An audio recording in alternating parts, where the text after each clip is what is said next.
Hello, SpongicX here. Well, it's almost November, and that means it's been about a year since Disney Plus first came out. Since then, I've been spending a lot of time watching the original Disney Afternoon cartoons. Now, this is a lineup I don't really recall watching as a kid. I do remember some of these shows, but I do not have any memories of watching Disney Afternoon. I mostly remember watching some of these shows on as reruns on Fox or later Disney Channel, but I miss out on a lot of these shows, and I know they have very fond memories by a lot of people, so I wanted to review them and see what I thought. So this is a list of the worst to best series of the Disney Afternoon lineup. However, I'm only going to be ranking ones that are available on the North American version of Disney Plus, so there might be a few shows missing on this list, like Aladdin the Animated Series. Trust me, I wanted to put that somewhere on this list because I do remember watching that one as a kid. I remembered liking it, but considering how I only have vague memories of seeing it as a kid, though, it's not really fair to compare it.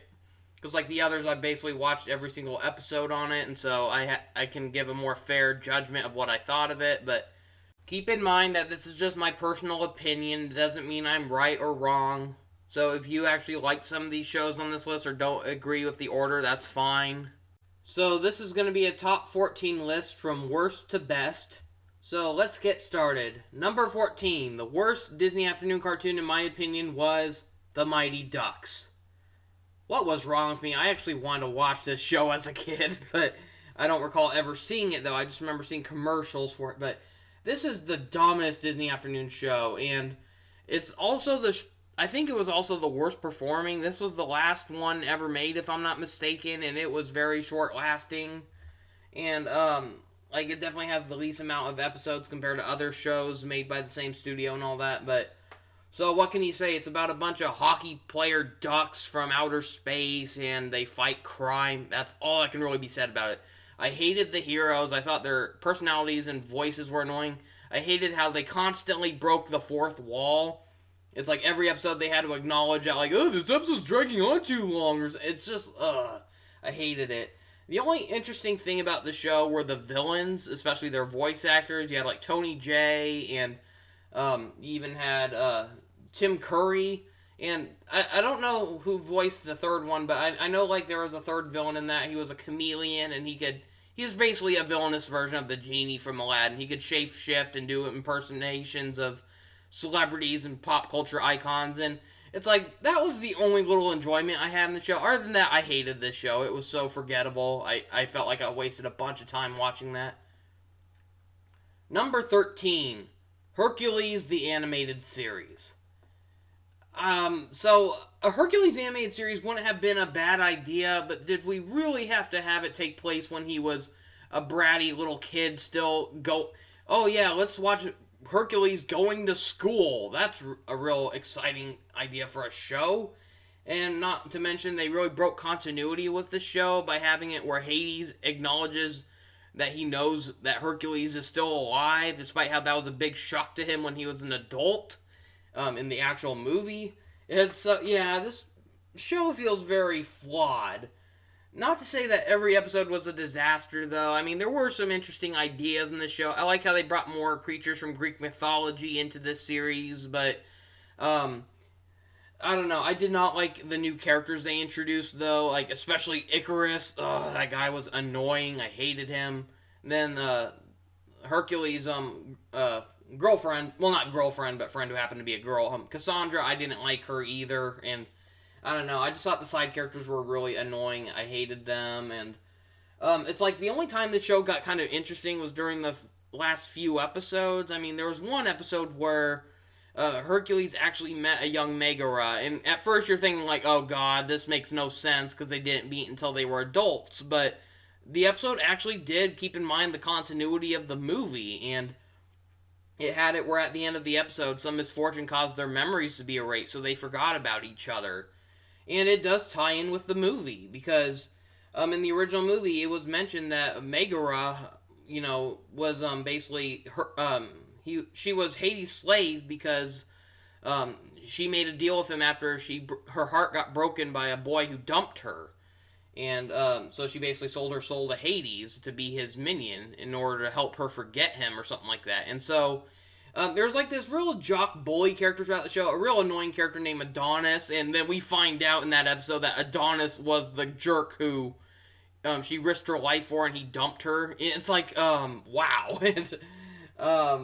So yeah, that was a twist I did not see coming, and this is coming from a show that's mostly episodic. It doesn't feel like any episodes lead to another, so I'll admit that actually was kind of a surprise. And then the last episode, it almost was interesting until you remember it's basically a butchered version of a straight-to-VHS movie.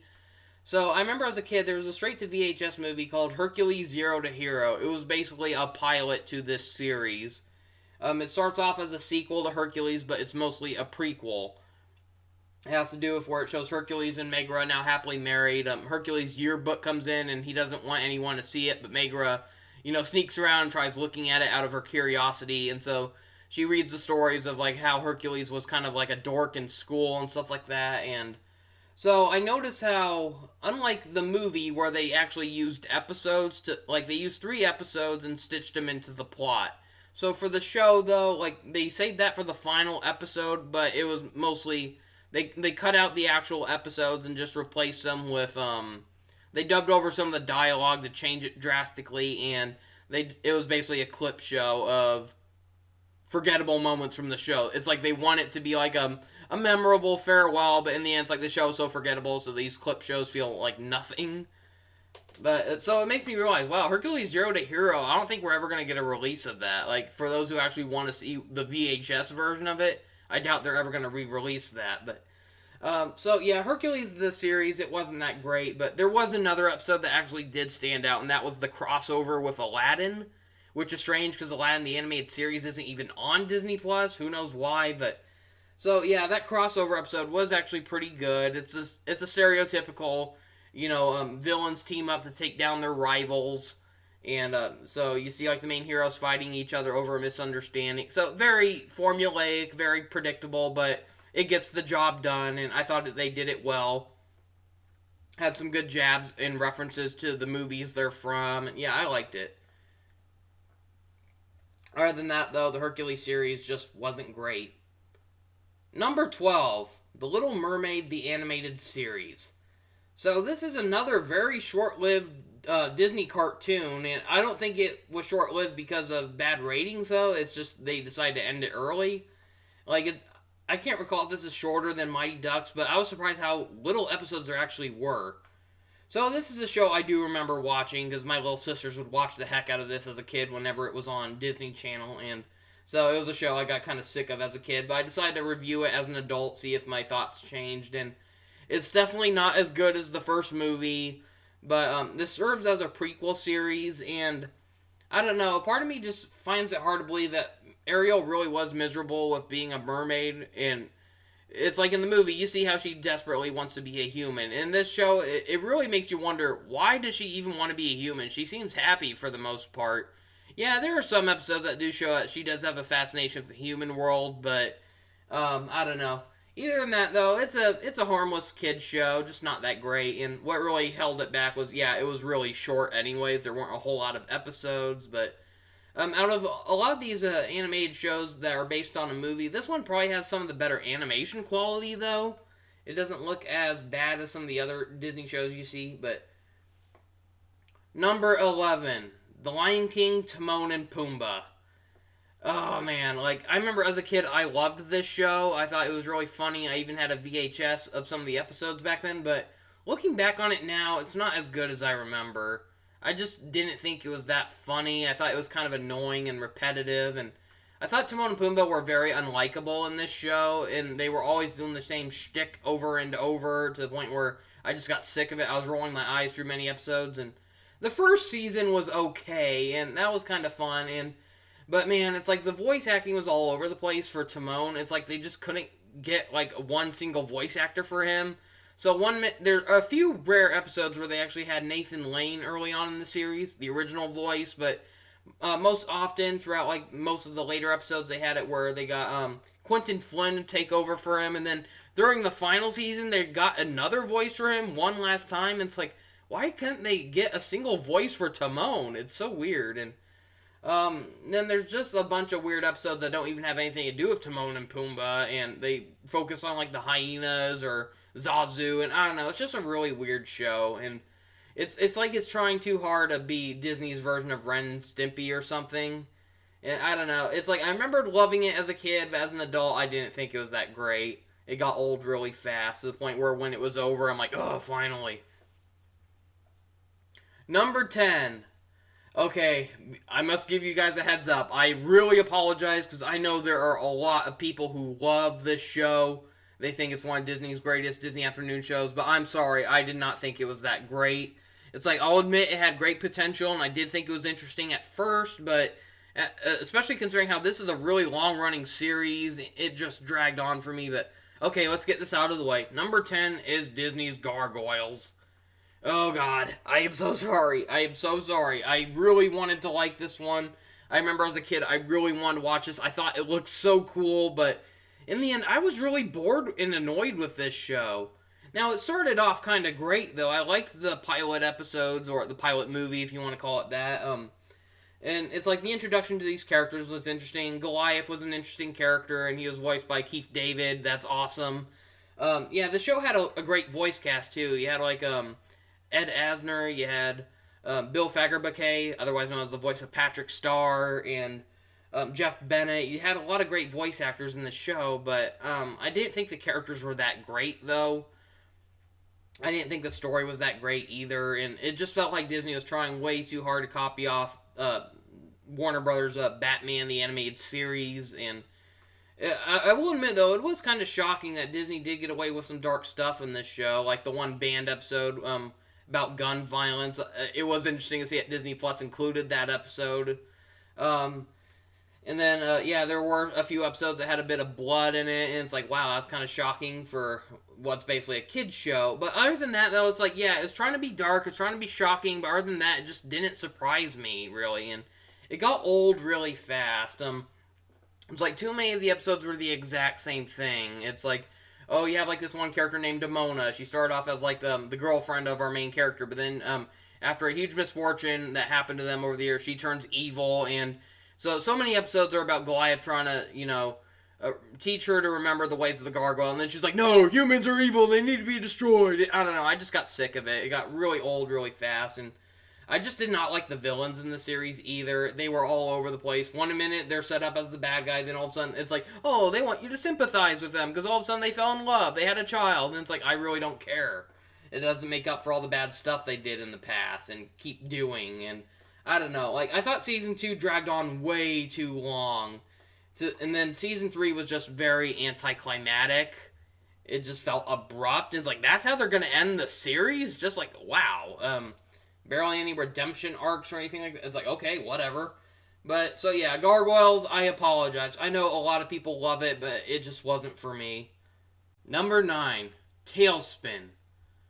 My god, this is probably the strangest Disney show out of the Disney Afternoon block. I mean, who thought taking a character from the Jungle Book, Baloo, and making him into a pilot was a good idea for a show? Now, not to say that this show was entirely pointless. Like, there were a few episodes I kind of did like, though, but overall, I just thought, like, this show wasn't that great, and, it's like, yeah, I'll admit they got Baloo pretty well done. It's like, they did a good job at, despite how he's in a completely different setting, he still feels like the character you remember from the Jungle Book, but it just feels so weird, though, how, it's like in the Jungle Book they were treated more like animals, and here they're treated more like anthropomorphic animals. So it just feels so strange to see villains like, Shere Khan, like, in a business suit, and so apparently, Baloo is like a pilot, and he's supposed to make deliveries and stuff like that, and he works for a boss named Becky who owns his plane, and I did not like Becky. I thought she was a real annoying, selfish, and egotistical, and sometimes even, hypocritical kind of character, and I don't know, I just didn't like her very much, and so I sympathize a lot with, like, when Blue would really treat her like she's a really bad boss, and and he also had a sidekick named Kit, and it was just like a bear cub who, there is an origin episode where we learn how they partnered up with each other. We learned that Kit used to be like a sky pirate, and like he was forced to work for pirates ever since he was an orphan kid, but Blue decided to look after him, basically, so they've been best buds ever since, and So it's like, yeah, there are a few interesting episodes, but for the most part, it's like, this is just such a weird show. Why was it made? And, um, yeah, there's really not much more to talk about with that one, but number 8, Quack Pack. So, yeah, this is a really stupid idea for a show. Huey, Dewey, and Louie as teenagers. It's like, who cares? And what is really stupid about this is the Disney Plus description even says that this is a sequel to Ducktales. So, yeah, it's great to know that all those episodes of DuckTales eventually lead to this. But as annoying as the teenage versions of Huey, Dewey, and Louie were, what did make the show at least worth watching for a little bit is Donald Duck and Daisy. So this was before they got Tris McNeil to be the definitive voice for Daisy Duck throughout like the 2000s and present, but they actually got Kath Seuss, the voice of Lola Bunny, to voice her for a short while, and Quack Pack, they gave her a major redesign, but they gave her a little more personality, which is arguably something Daisy Duck has been lacking throughout most of her life. She was just basically known as the bossy girlfriend of Donald Duck, female Donald, you know. And so it was nice to see that they tried giving her more personality in the show. They made her a news reporter where Donald Duck is her cameraman, and they have like this really annoying boss, and so it's really funny when you see episodes where bad stuff happens to their boss. It's like that guy really deserves it. But yeah, the shenanigans Donald got into, along with Daisy, and that was what made the show more enjoyable. But other than that, yeah, Huey, Dewey, and Louie kind of ruined this show. But luckily, not every episode is about them. Number 7, Adventures of the Gummy Bears. So yeah, this is a show I was not expecting to like. It's like first glance you think it's going to be a little kid show. But if I'm not mistaken, this was one of the first Disney afternoon cartoons that wasn't the Wuzzles. Oh, I've heard bad things about that one. Thank God that one's not on Disney Plus. But so Gummy Bears is basically a show about these medieval bears that live in a forest and they fight off evil trolls. They drink like this gummy berry juice is what it's called, and it allows them to become extra bouncy. Yeah, I know it sounds really strange, but so they bounce around and, basically bump off enemies. And so meanwhile, there's like a kid who discovers them and he has to keep their secret. And so, yeah, the bears getting a bunch of crazy little adventures, discovering places and creatures. And so it's a pretty good show for kids, though. And I'll admit, I actually did enjoy it. And it helps that the show has a great voice cast. And it's unfortunate that a lot of them aren't with us anymore. But you got like June Foray, Paul Winchell, the original voice of Tigger, and you even got the original voice of Garfield in there. And so yeah, and then they have Corey Burton as the villain in the show, and he reminded me a lot of Captain Hook. And yeah, so Adventures of the Gummy Bear, for a show I never even knew of the show until like seeing Nostalgia Critics Nostalgia. I mean, his Disney Afternoon review. It's like I never even knew about the show until that. And after that, though, I've been hearing more about the show, so I decided to give it a chance, and yeah, it wasn't that bad. It was a pretty good kid show. Number 6, Bonkers. So this is probably one of the most divisive, strangest shows out of the Disney Afternoon line, and man, this one just seems to have such a messy history, and you can definitely tell by how scrambled the order is, but I guess that goes with the name Bonkers, doesn't it? Very suitable. So Bonkers was originally supposed to be a TV series for Who Framed Roger Rabbit, supposedly where Roger and Valiant were detectives. But the show, apparently they just couldn't get the rights to make the show, I guess, and so they had to make a spiritual successor to Roger Rabbit. But so Disney had another Disney Afternoon show. It was a block of newly made animated content that was kind of like a chance for animators to show off their skills and stuff like that, similar to like how Nickelodeon had Oh Yeah cartoons, and then Cartoon Network even had their own version of that. Well, I think they were the first to make that. I can't remember what Cartoon Network's was called, but it was those blocks of cartoons being presented, and if they were popular enough, they could be made into their own series. So that was how we got shows like Dexter's Lab, Powerpuff Girls, Fairly Odd Parents, Chalk Zone. It was like one of those shows, but Disney's version. And so Bonkers originally starred in a few little shorts on those, and eventually he got his own series. But so a few of those shorts actually did make it into episodes of Bonkers, but it's just so weird how they were presented They just came out of nowhere, and so it's like if you watch regular episodes where it's usually Bonkers teamed up with a detective or cop, and they're forced to solve a tune-related mystery. And then all of a sudden you tune to an episode where it's nothing but a collection of classic cartoons. That's how screwy this show is, but that's not even the half of it. So it's like when you first see this show, it's basically a character named Bonkers D. Bobcat, and he's basically a Roger Rabbit spiritual successor. So he was a toon who used to be like a famous celebrity, but then after his studio fired him, he was forced to get a new job, and he ends up in the police department as the first toon officer. And so he's then paired with this really grumpy guy named Lucky Pickell, who does not like cartoons.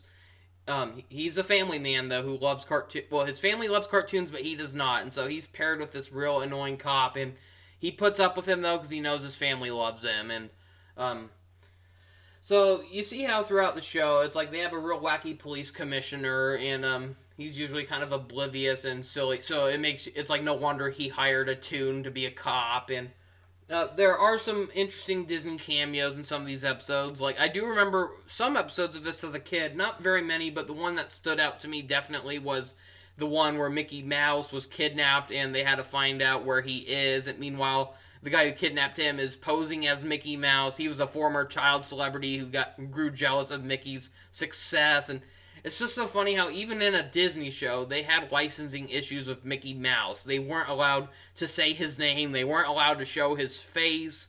You just see his silhouette, you hear his voice, and everyone recalls him as the Mouse or Mr. Mouse. And so, but you know who they're talking about. And I remember seeing that episode as a kid, and that one stood out to me. I remembered liking that one, and even to this day, I still kind of found myself laughing with that episode. And but the episode ordering on this is so strange, though. So it's like the first 10 episodes, or like first 9 or 10 episodes on Disney Plus are basically the ones where you see Bonkers paired with Pickell. But then all of a sudden you're given an episode where it shows a bunch of the classic shorts that he was in. They're just shown out of context. They could have at least done a better job at like making an episode where Bonkers pulls out like a film reel and decides to watch some classic cartoons or something. Nope, they didn't bother trying to connect them in any way or form.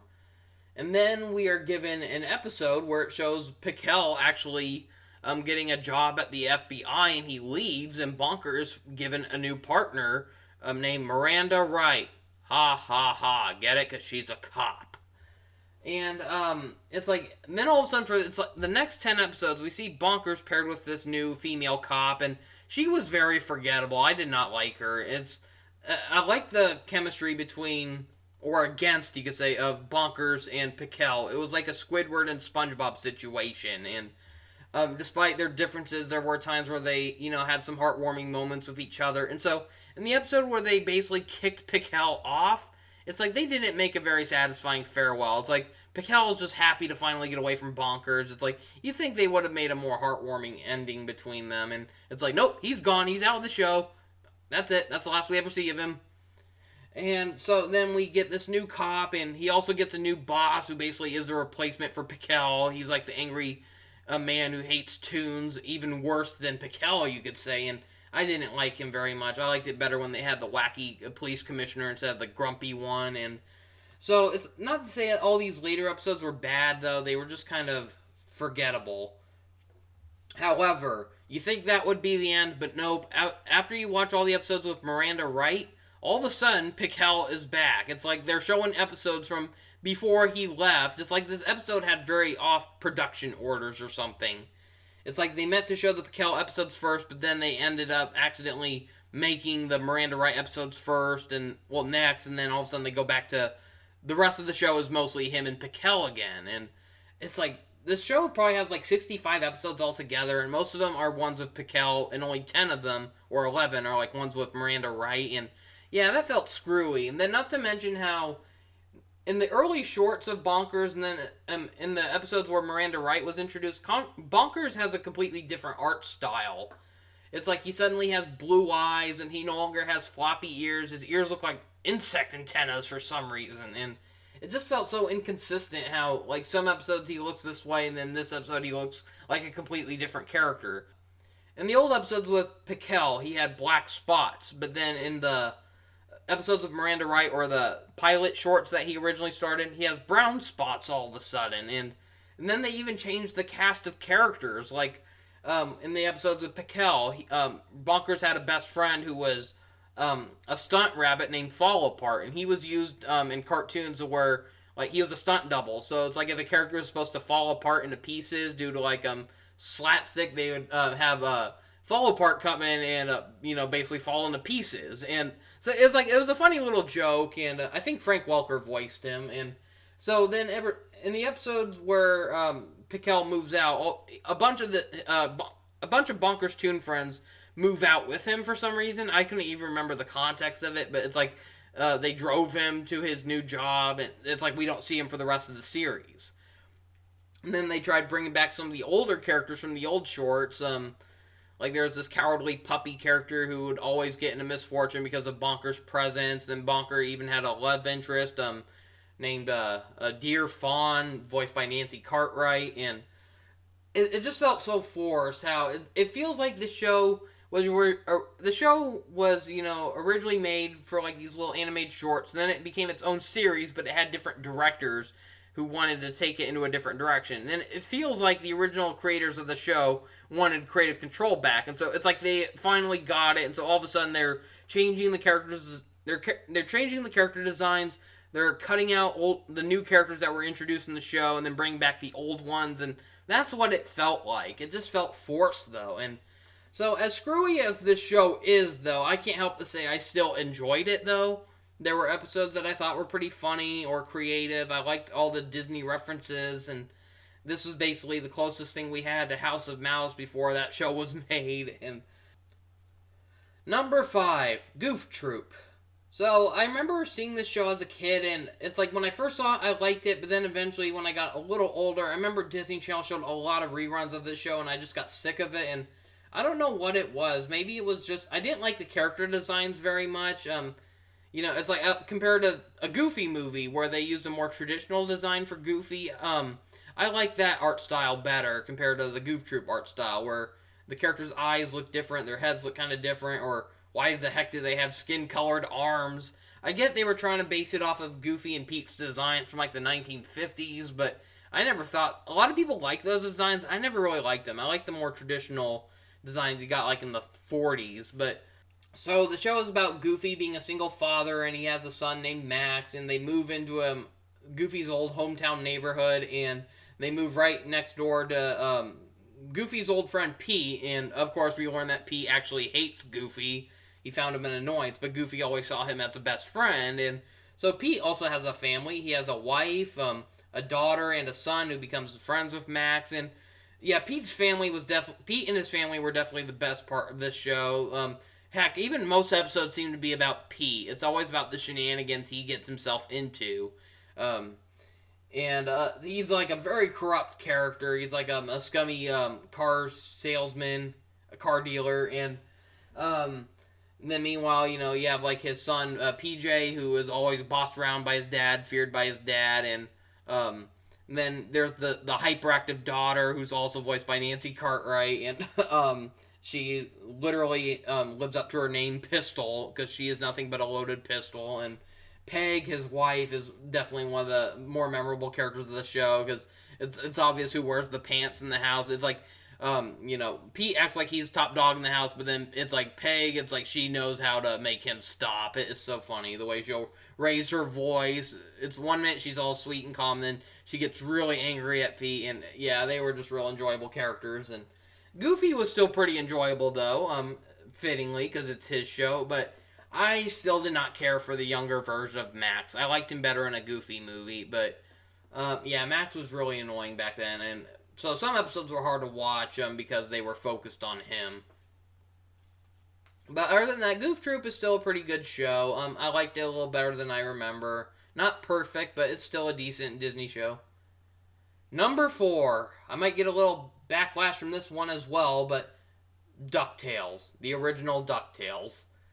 I remember liking this show as a kid, but I mostly remembered it for its theme song. But watching it now, though, I just couldn't help but compare it to the reboot and say how I like the reboot a lot more. I think that has aged better. So the original Ducktales, it does have some neat little art styles and stuff like that. Like you could definitely say the newer one looks a little more simplified, but it makes up for it with its greater storytelling, its better character development, and the original just felt a little too silly at times. And I really feel like the characters have evolved for the better over time, especially characters like Webby and Mrs. Beakley. I love their new versions so much better than how they were originally portrayed. And um, I do love the original version of Scrooge, though, voiced by Alan Young. He will definitely be missed. He was the best version of Scrooge, and I do like David Tennant as the new version of Scrooge, but he is nothing compared to the original, though. He's been Scrooge for most of Scrooge's run, and he voiced him ever since his first appearance, like back in the 60s or 70s, and then it's like he definitely became familiar to me when I saw Mickey's Christmas Carol as a kid, and he's been voicing Scrooge all the way up until the DuckTales video game remake, and if I'm not mistaken, he was even on board for doing the revival, but he unfortunately passed away, and they had to get someone new, man. So yeah, Scrooge was the best part of the original show, and I also kind of like the original version of Launchpad McQuack. They kind of made him a little more exaggeratedly stupid in the reboot, and it's like in the original he was a little slow, but he wasn't necessarily stupid, despite how he flat out admit that he's stupid sometimes. But it's like he didn't feel that stupid though. He just felt kind of slow at times, but not stupid necessarily. But yeah, a lot of the other characters I feel like were just really annoying, especially Huey, Dewey, Louie, and Webby. I mean, nothing against the late Russi Taylor, but I did not like her voice as the Ducklings. They were just so annoying, and they had like no personality whatsoever. And that's one reason I love the reboot. It finally gave them unique personalities, unique traits, so they're not just all clones of each other that finish each other's sentences. And it's so yeah. So DuckTales, it's basically just an adventure show where Scrooge takes his nephews across the world to hunt for treasure. He's like a real greedy guy, but you see like how his time with the nephews really lightens his heart a bit. It teaches him that there's more to life than money, and but that's the problem though. There's so many times where the episode does that to where it's predictable. You already know, like you already saw an episode where he admit that his family's more important to him than money, and then so it's like for the final episode, which was like a Valentine's Day episode, it's like the big moral that saved the day there was that, oh, he loves his family more than money. It's like, yeah, we already knew that. But yeah, it's a fun show though, fun for kids, but I thought it went on a little too long.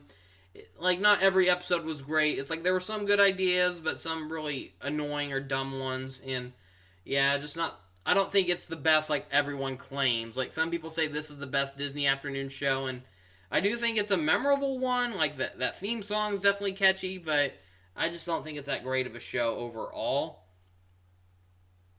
Number 3, Darkwing Duck.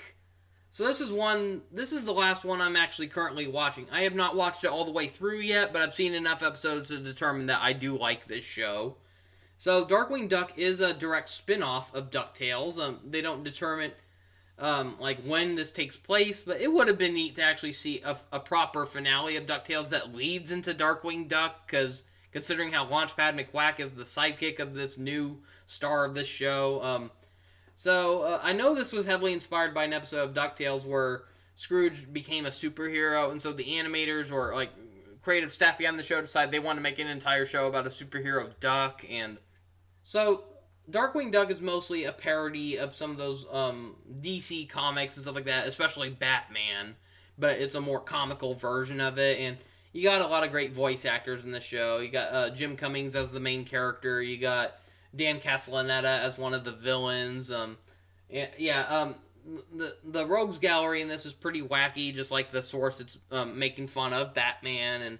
And you also have but he's more than just a superhero, though. He's also a father, and so he has a daughter named Goslin, and she was the original voice of Chucky from Rugrats. And so it's like she's a real meddling kind of character. She's always pushy and kind of bossy and stuff like that, but she's not a bad character though. And so it's funny to see how you have like a superhero show where the kid actually knows the hero's identity. It's like at first when you're watching the show, you wonder if she knows who he is And it's like, yeah, you watch enough episodes, and it's like, okay, she knows that Darkwing Duck is her dad, and they're open about it even. So that's kind of interesting, because you're so used to shows where a hero has to hide their identity from their kid, and it gets a little tiring after all, because you've seen it so many times. And so this show didn't care; it just flat out introduced, say, yep, she knows that's her dad, and.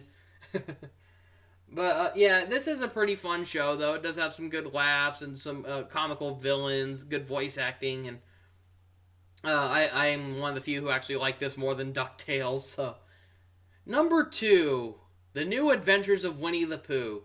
Now, this is definitely the one I remember watching the most as a kid. It's also one of the only few Disney afternoon shows I had like many VHS tapes of, and so yeah, as a kid, I loved Winnie the Pooh, and eventually you come to a point where you get older to the point where you think you're too old for Winnie the Pooh, but then you grow a few years older and you look back on it and you're like, I don't care, I still love Winnie the Pooh. It brought up so many childhood memories that haven't aged badly, and so yeah, I had a lot of fun and heartwarming times just rewatching this show. This is definitely the show I remember the most fondly. It's like, while I have vague memories of seeing some of these shows in the past, I really don't remember much about them though, but everything about New Adventures of Winnie the Pooh I remember fondly. I remember the intro, I remember the characters, I remember some of the plots. Like, some of the plots that definitely stick out at the top of my head is like the one where Rabbit had to look after a baby bird, the one where Pooh and the gang get trapped in a wishing well that can grant Tigger birthday wishes. Yeah, there's just so many episodes in the show that are very memorable, and it's also a good show for kids. It can teach them some very good morals, and what's also interesting about this show is how this is probably the only Winnie the Pooh show that isn't necessarily made for little kids in mind. This feels like a show that can be enjoyed for any ages, where practically any other Winnie the Pooh show was made to be educational. It was made to be for like preschoolers and little kids, and I don't see that with New Adventures of Winnie the Pooh. I see it as being a show that kids can sit down with their parents, and even their parents can enjoy it. And it is interesting, though, how Paul Winchell, he was the original voice of Tigger, and he was the only returning cast member out of the original run of Winnie the Pooh who returned in this show to reprise his role. Where this mostly introduced the voices for some of the more modern versions of Winnie the Pooh you saw throughout the 90s and throughout the 2010s before like they recast him again. It's like ever since the Winnie the Pooh movie from I can't remember what year it was, but the last Winnie the Pooh movie in theaters. Ever since that one, that was when they recast the characters again, except for Jim Cummings as Pooh and Tigger. But so for a while they had Paul Winchell as the voice of Tigger, but then during some of the later episodes they definitely recast him with Jim Cummings, who is now the modern voice of Tigger. And I don't know what the reason was. I thought maybe it was because Paul Winchell died around that time, because I know he's not with us anymore. But then it's like after this show's run, though, they made a straight-to-VHS movie called Pooh's Grand Adventure, The Search for Christopher Robin, and that was where they had Paul Winchell still playing as Tigger. And so I don't know if that was just like they recorded that audio ahead of time, but all I know is that it's like all of a sudden it's like they stopped getting Paul Winchell, they got Jim Cummings, and then they got Paul Winchell one last time for that movie, and then after that, the Tigger movie came out, and Jim Cummings was his voice all of a sudden. So, yeah, it's hard to say. I might have to do some research into that, but otherwise, this one did introduce a lot of the modern Winnie the Pooh voices that you've heard throughout the years. You've seen them in like some of the other theatrical Pooh movies, like Tigger movie, all the way up to Pooh's Heffalump movie. It's like this is where we got Peter Cullen as the voice of Eeyore, for instance, the original voice of Optimus Prime. And so yeah, The New Adventures of Winnie the Pooh, it is a very memorable show. It still brings back more memories, and I had a lot of fun just rewatching every episode of that. So, number 1 on this list, the best Disney afternoon cartoon in my opinion, is Chip 'n Dale Rescue Rangers. So this was a show I actually missed out on as a kid. I knew it existed, but for some reason I did not watch it. But I'm not going to put too much time into this because I already did a pretty long video. Because this is actually the first show I watched when Disney Plus came out. And I remember like hearing a lot of people over the years saying they loved this show. And I realized, wow, I did not have a childhood with this show. I want to watch it and see if it's as good as people said. And while it's not perfect, I still loved the show, though. I love the characters. Not only the original characters, Chip and Dale, but even the new characters they introduced to this, like Gadget, Monterey Jack and Zipper. Some of the villains were pretty memorable, too. And, it's just a show about Chip and Dale with, like, these team of animals, and they just go around, solve mysteries, and try to save the day whenever they can. And it's a very simple show, but it was really effective though. I had a lot of fun with it. I thought it had some funny moments too, and there was a lot of creativity with it. And I just thought like some of these episodes just stood out better than some of the other shows I've watched on this list. It's like there are a lot, like I said, a lot of these shows I watch. It's like I love them, but there are many episodes I didn't like about them. I can say that about Ducktales, Goof Troop, Bonkers. And it's like even Gummy Bears, and it's like there are just some like there. Most episodes were enjoyable, but there are definitely some where they were boring and they felt pointless. And Chip and Dale, it's like there were only 2 episodes I can recall that I didn't like, and those were the last 2 episodes. But other than that, I just remember watching the episodes and not getting bored. I just liked it, and so that's more that can be said about all the other shows I've seen, where it's either most of the episodes were kind of boring or some of them were boring. And yeah, Chip and Dale Rescue Rangers still holds up very well, and I think I'm just gonna keep it there. If you want to see my full thoughts on this series, feel free to watch my other video. I'll put a link in the description. But yep, Chip and Dale Rescue Rangers. I think that is the one that holds up the most, and hopefully they don't screw up its reputation with its live action movie they're working on.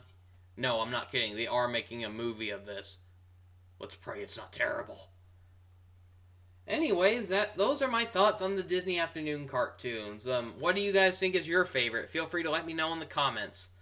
Which one do you think is the worst as well? Feel free to let me know about that as well. Well, that's all I have to say for now. Thank you for watching. See you next time. Have a nice day.